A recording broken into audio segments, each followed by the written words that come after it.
You might not believe when I say it, but probably until February 2022, not many people would know the name Ukraine when I introduced myself. So I had to say things like, oh, it's a country between Poland and Russia, and no, it's not in Africa. True story. And wherever I went, the shadow was lurking behind me. The Russian Mir, the world of Russian propaganda. New to me, Ukraine was never seen as standing on its own. It was always viewed with respect towards Russia, Russian language, the USSR, Russian Empire. Such a view is dangerous, because this is what's at stake in this unprovoked and unjustified war that Russia has waged on Ukraine. Well, you see, the reality is quite different from the propaganda that has been used to explain the relations between Russia and Ukraine. And I could feel the weight of their propaganda all the way back in England when I first arrived there in 2018 as an international student, and I can feel still in France, even reflected in people's reactions and confusion about why Ukraine resisted the invasion in the first place. So today I have two myths prepared for you, which I believe are some of the most dangerous ones because they question the very sovereignty and independence of Ukraine. Not many people know what Kievan Rus is, which for me was confusing because it was one of the first things I learned as a student in year 5 when I was learning history of Ukraine. But Kievan Rus was a medieval state created in the 9th century, and it was actually extended between the lands of current modern Ukraine and beyond it. And it actually achieved its greatest extent during the rule of Yaroslav the Wise. The same Yaroslav whose daughter, Anna Yaroslavna, or Anna of Kiev, actually became a wife and queen consort of King Henry I of France. Accidentally, my name is also Anna Yaroslavna from my father Yaroslav, so here we are. Muscovite and later Russian Tsars understood that it's not possible to create a great nation, a great empire, without having a great past. So they went about it by appropriating the history of the other nations and prescribing it to itself. Thus was created the myth of the Russian Empire. Over centuries, it was still hammered into people's heads that Russia takes root from the Grand Duchy of Kiev. And the Kievan Rus is actually it's a place where the 3 fraternal nations of Russia, Ukraine, and Belarus stem from. And that amongst them, it is Russians who have a legacy to continue after the Kievan Rus. But that is actually not true. Kiev, which was the capital of Rus at the time, and still remains the capital of Ukraine, actually existed 300 years before something called Moscow Principality of a Golden Horde was created by a Mongol Han, Timur Megur. Sorry. And the question begins to beg itself. How can one talk about Russia as being an older brother if this elder brother didn't even exist and it didn't come to existence in few centuries later? And fast forward to the 18th century to this guy, which is Peter I, the Great of Russia. You know why they call him the Great, right? It's because it was him who initiated self-beatification of the history of its people. It was him who issued a decree under which all of the written chronicles have been gathered from the conquered nations, Ukraine, Rus included. By naming Muscovites Russians, and Muscovy the Russian Empire, it created a confusion, even for you, right? The Russians, Ruthenians, which are actually Ukrainians, sound the same.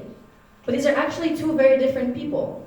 First are the Slavs, and the other ones are the legacy of the Finnish and Mongol horde. This would not be the first time Russia would alter the history for the benefit of their own narrative and their own nation. Let's talk about language. As I mentioned before, when I first arrived abroad as an international student, not many people knew about Ukraine. But even those who knew the next most important thing that they would say to me was, привет, как дела? Which, for those of you who don't know, is, hi, how is it going in Russian? Whenever I would respond by saying that, actually, this is not my language, and in Ukraine we use Ukrainian, they would get offended and say things like, yes, but you understand me. I did. But that's the most important difference is, let's start from the linguistics. In reality, Ukrainian is actually the closest to Belarusian, with 16% of difference. Whereas Russian is actually the closest to Bulgarian.